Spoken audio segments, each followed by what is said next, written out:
not a lot of people in my social circles know what I do. Like, I live in that Valley broadcast. But sometimes you'll hear, and I hang out with people from all walks of life, but sometimes you'll hear rants about like, oh, Holly weird, oh, it's so woke, da da da da da da. And I bite my tongue, and then I'm like, yeah, you see, yeah. I'm like, it's a lot more conservative and risk averse than you give credit to, because if you can't see into that world, and it's everybody from all stripes, like it's not catering to one part of the spectrum. It's people who are like, I'm here to make money. I'm here to put an investment down and see it back. And that's usually what they care about. And a lot of times the industry is about like, hey, if there's a demand for it, we'll deliver it. And if you don't want something, boycott it, and it'll teach the money people, oh, don't take money there because you're going to lose it. It's as simple and straightforward as that. So anyway, to answer your question, go to these film festivals. They're really conferences. They're really the sales meetings. And, if you can, a great entryway is, if you're producing a project, is to reach out to a sales agent. There's a few companies out there, but it is also a very relationship-based industry. It's backed on who you know. Do they feel they can trust you? Do they feel they could trust you to also execute on the project? So, and a number of different scenarios could happen. Sometimes they might, okay, I love your script. You're not there yet. I'm just going to buy it out. But the good news is you'll get, your first rung on like, oh, written by or created by. Yeah. And then you kind of have to surrender that. If you're taking the money, it's no longer yours. Right. You sold it, you cashed the check. And you just gotta let it launch and not get like too into, because and it is also an industry of reputation. They talk.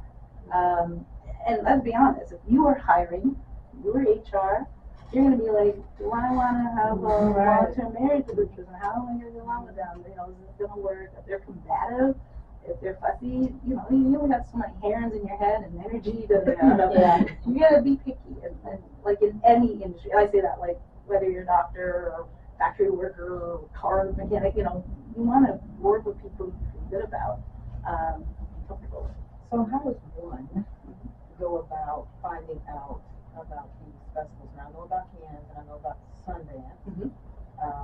I don't know if those are really the only two that come to mind. That's only two. Okay, so there's a few trade publications, like read them like daily, kind of like, some people read the Wall Street Journal every day. The Variety is a very famous one, the Hollywood Reporter, Scream. Daily Scream is, I have them and I'm not exactly sure where it's published, I should look into that, but I feel like they really do a great job at reporting on not just what's released in the US, but around the world.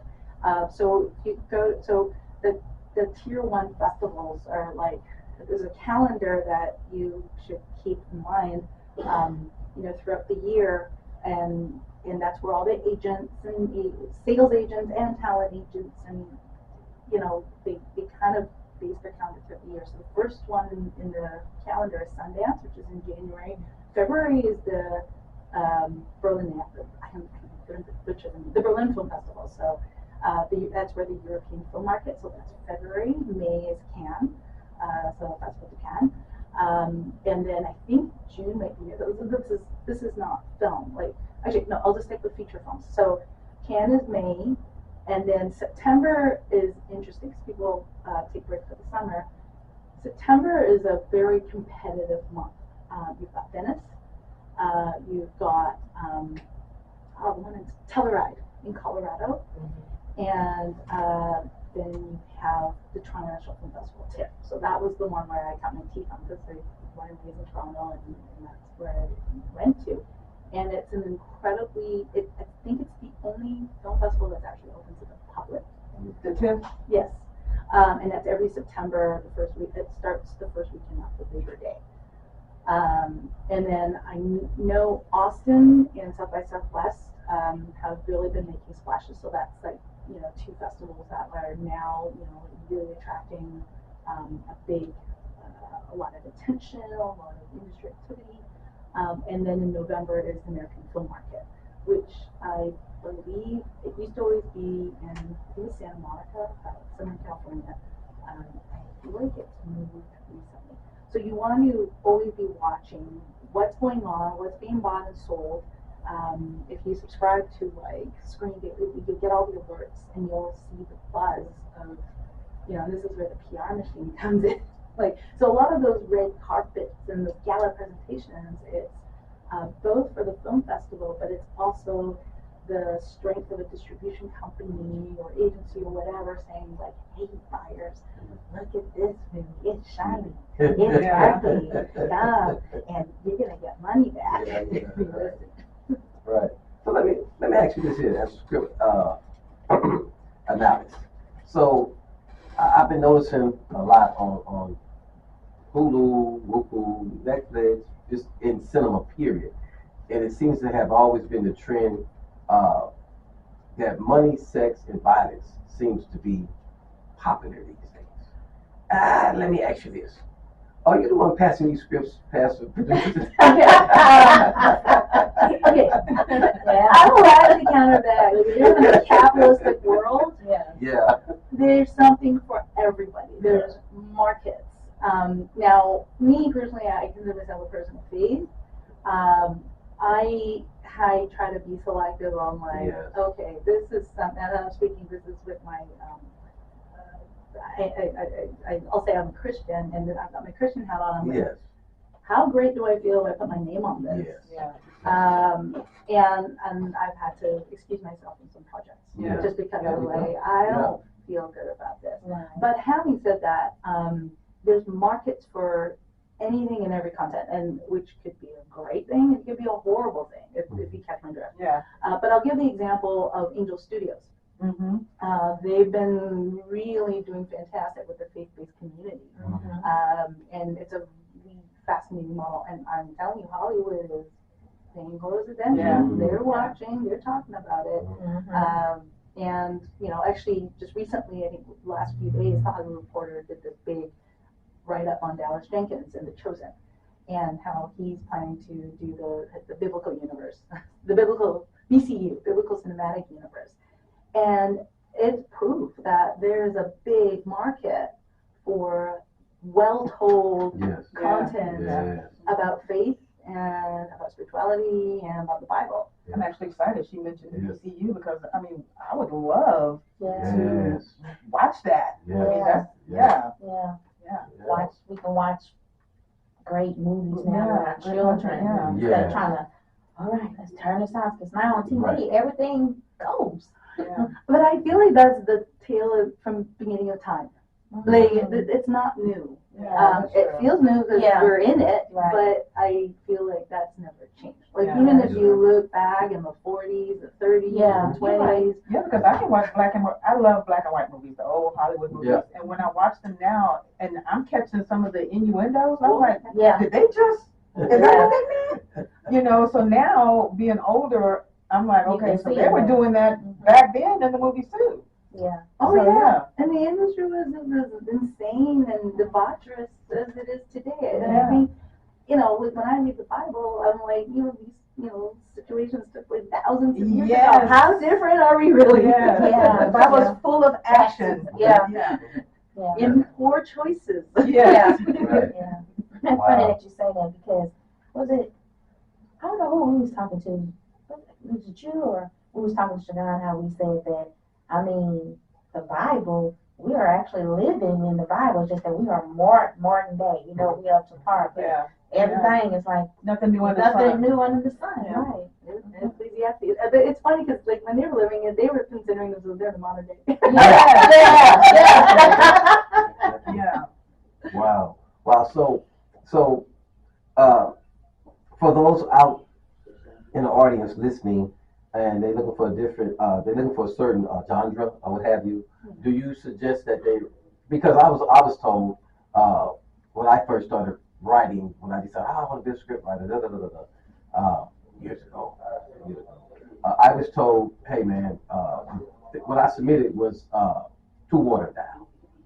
I was told that's why I was told that what was selling at the time, this was in the 90s. the late 90s. I was told that, man, this is the era where money, sex, and drugs is selling big in Hollywood. If you don't have a script that's in that area, then you're probably not going to get arrested. People weren't trying to hear nothing about religion, the community, the kids, and all that. But they didn't have an Angel Studio then either. Exactly my point. Yeah. So my question is for those who are writing scripts at this point. So you're saying that there's a market in the studio for almost any type of genre or idea these days. Absolutely. Well, I would say that's every day.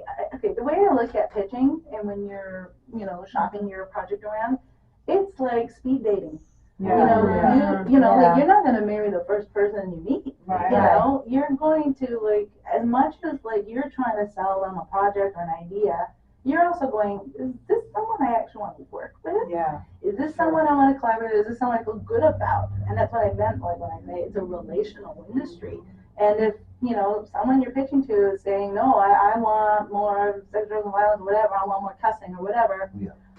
Thank you for your time. Exactly. Noted. Yes. Next. Yeah. Because if you also look throughout time, there's always projects that that check the boxes you're looking for. Mm-hmm. What you want to do is like, in sales language, they comps. What is your project closest to? Look for the ones that were successful, and then build it on that model. Now, like in terms of when you're pitching, tens of thousands of projects get pitched. Less than 1% actually get made. Because if you think about it in terms of eyeballs, there's only so much time in a day. Mm-hmm. And so, from the buyer's perspective, they have to be extremely selective because there's only so many dollars and so many screens and so much attention, and I'm talking around the world, not just in the US, that is available to fit those slots. So my suggestion is always be strategic, and that's why I'm like, anyone who's a content creator, you've got to know what's going on in the market. You're right. You've got to pay attention, and try to think ahead. And so, I remember there was one project I was working on, and we were getting steam. It was an adaptation of Bram Stoker's Dracula. Yeah. And so Dracula, vampires. And we were like selling it at TIFF, and we had a distribution company attached. We had some A-list actors from some big shows and movie franchises signed on. We had a really amazing director, and it was getting momentum. And then Twilight came out, and then a ton of titles flooding of vampire genre. And then the kicker was, I don't know if you guys know Mark Gatiss and he did showrunner for Doctor Who and Sherlock. Stephen Moffat. They had their own adaptation of Bram Stoker's Dracula. And as soon as that was announced, I said, time to put this in the drawer. And we ain't not competing with that. And so it just can happen just so fast. Yeah, and that's every project. Like, it doesn't matter who you got. Like, it's like, think about the people reading it, think like stockbrokers. Yeah. And you got them fast. And that's why you got to pay attention all the time. And listen, and please attend as many film festivals as you can, just to, like sometimes when you're there, you feel like you're on the stock exchange floor, like seeing, all these things are buying, selling, and then seeing too much of this kind of film. Then, so my suggestion is have a slate of projects, and then bring forward out like, hey, this is fresh, exciting. Nobody else is doing this. A fresh and exciting story will get picked up because people are always hungry for something that's not told, but it also has to be universal. It has to be relatable. I actually challenge that. It's funny. Like I was talking to another person about Quentin Tarantino. His films are considered violent, but all of his action is done off screen. So it, leads you to think it's violent, but if you actually look at the frames, you don't actually really see anything. It's all implied, and it leaves it in the audience's imagination to put, 2 + 2 = 4. So the more evocative your project is, I know from some as person who's said pass to a lot of projects, if it's something that's tired, and the first thing I do, you're pitching me a project about subject X, I'm gonna Google what's come out, how have they done, what's their track record. And then you can also see what's being announced and what's coming down the pipeline. So if your project is like, okay, Sony's already got that, Universal's already got that, pass, because there's no way we're going to compete. So that's what I mean. Like, and sometimes it's not the issue. It's a bad project. It's worthy but not timely. So sometimes you just put it away and sit and wait for a better time. And I mean, Hollywood is full of stories of, like, Oprah Winfrey herself had projects that took over 10 years to get made with the Oprah. So, sometimes it's about timing. One word of advice that Fred Fuchs gave me when I was at CBC, I said, so how do you pick a project? How do you say this is what I'm going to bet on? And he said, I always read the zeitgeist. What's going on? So that's why the movie that just came out, Civil War, with Alex Garland and Kirsten Dunst, it's timely. It's also interesting about, like, talking about the political divide in the United States and the climate, but telling it in a way that tries to be as objective as possible, but also telling it in a science fiction kind of way. It's like a fairy tale. So it's not so on the nose. It's not preaching like, believe this or believe that.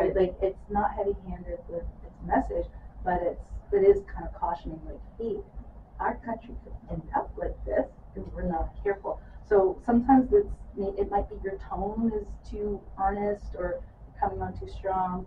And it's hard. And like I said, like, you're also talking to someone who had an amazing script. It was sent to me. It was always drilled to me.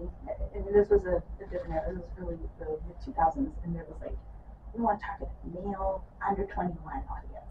And the script came through, and I was like, I enjoyed that script. It's fascinating, really interesting characters. The dialogue is, like you remember the dialogue, but it skews very female, and it's about teen pregnancy. And I was like, okay.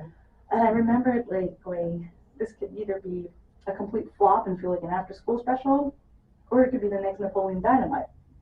And then I remember trying to get around it by going, can we say consider it subject to screening?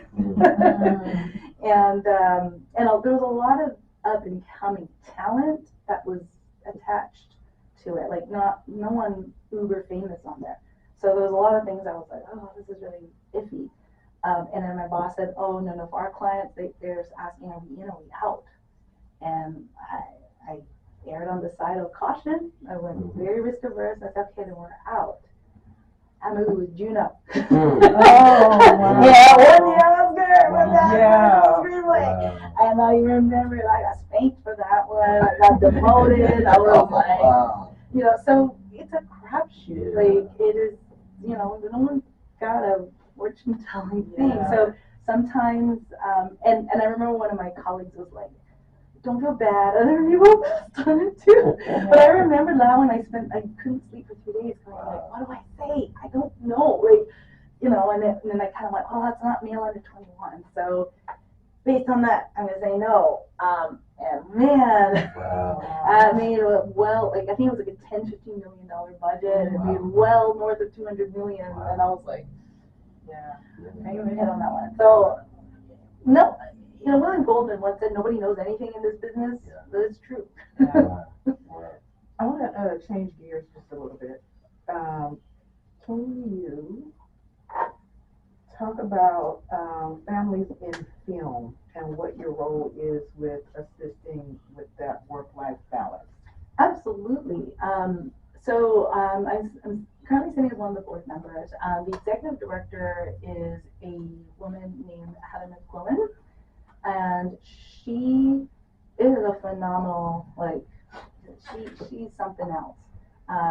She has 3 little ones, and both her and her husband actually work in the industry in the art department. I think she's a buyer, and then I think he's a set decorator. Now they're based out of Vancouver, British Columbia, in Canada, and they're both IATSE members. So we met.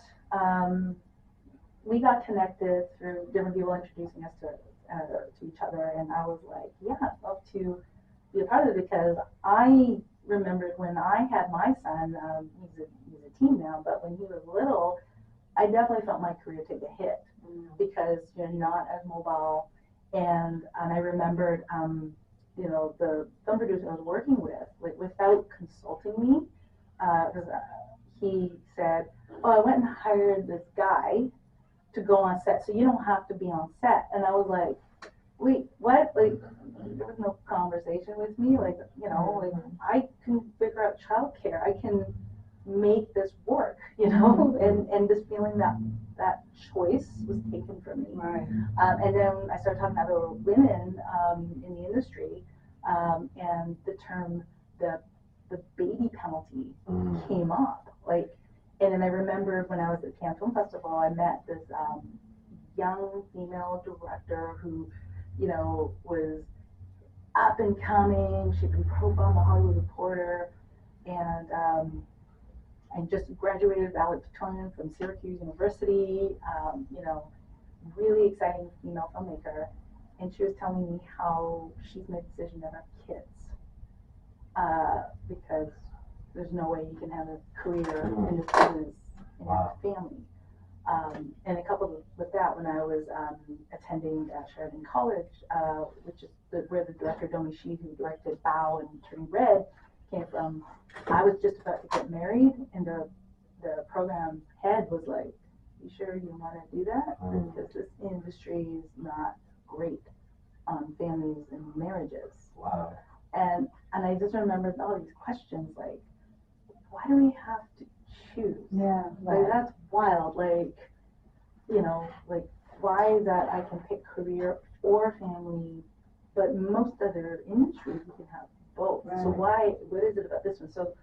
So, and I realized I'm not alone. So we've been working a lot of it in partnership with the Canadian government to have initiatives on how can we alleviate the stress.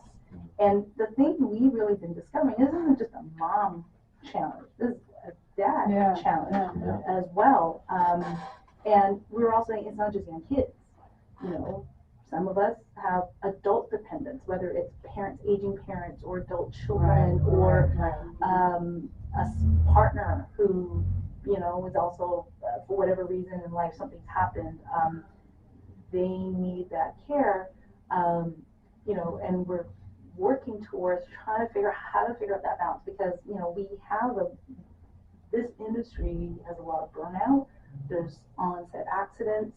There's a lot of safety issues that all really tie in organically to what we're talking about, and and we're also talking about like prevention's always better than cure. Like, talking about how many hours on set. Also, like, a happy worker is a more productive worker. So it's true, right? Let's not be penny wise pound foolish. If you invest in this, you're going to deliver a better product. Right. Right. Yeah. So those are. Unfortunately, I'm not at liberty to talk a lot about the initiatives because we're talking with some stakeholders, but that's what we're really getting at, and we're also trying to get more people to talk about this. So thank you for bringing that up, because a lot of people, like, you'll hear stories of women as soon as they find out they're pregnant that do not talk about it because they're afraid they're going to get let go, which happens a lot.